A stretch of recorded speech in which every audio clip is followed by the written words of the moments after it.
বাসুদেবায় নমঃ। ওম নমো ভগবতে বাসুদেবায় নমঃ। ওম নমো ভগবতে বাসুদেবায় নমঃ।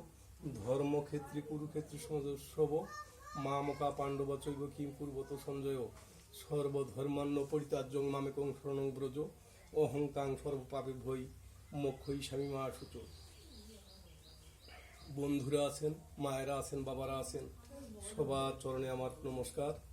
মুসলমান ভাইদের প্রতি আমার আদাব, অন্যান্য জাতির প্রতি আমার আন্তরিক শুভেচ্ছা ও ভালোবাসা। আমি যে আপনাদেরকে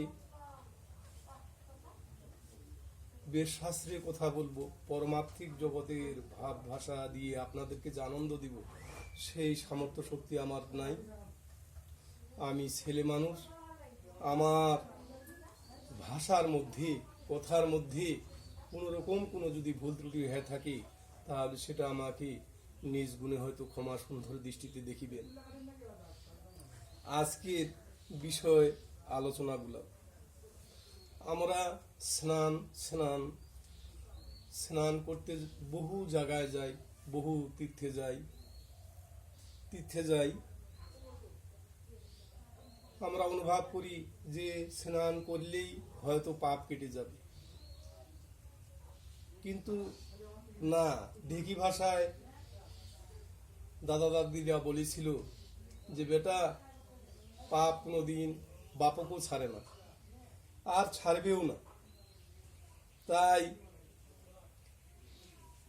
এই স্নান সম্বন্ধে, উপাসনা সম্পর্কে ঈদ বেদের ভাষ্য ভূমিকায়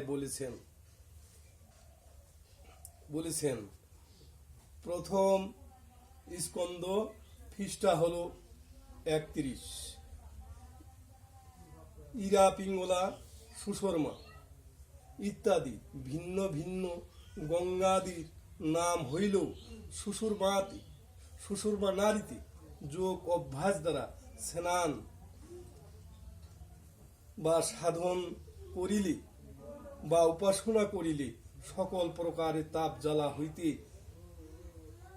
পরিত্রাণ পূর্বক প্রমানন্দ প্রাপ্ত হওয়া যায় বা তৃপ্তি লাভ করেন। ইহা হলো সদ্গুরুর উপদেশ। আপন প্রাণকে ওই স্থানে রাখিতে পারিলে। তো মায়েরা, আর কথাগুলো আমি বাড়াবো না, বাবারা আর কথা বাড়াবো না। এই বলে আমি নমস্কার দিচ্ছি। হয়তো পাশে মায়েরা আছেন, বাবারাও আছেন, তাহলে আমি গীতা মাহাত্ম্য বলবো।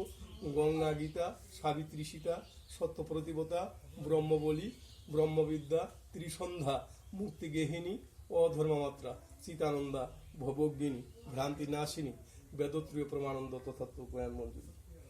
বন্ধুরা, আমার এই ধর্মীয় কথাগুলো যদি ভালো লেগেই থাকে, তাহলে সাবস্ক্রাইব, কমেন্ট, শেয়ার, লাইক অবশ্যই আপনারা করবেন। তাই আবারও আপনাদের চরণে আমার নমস্কার।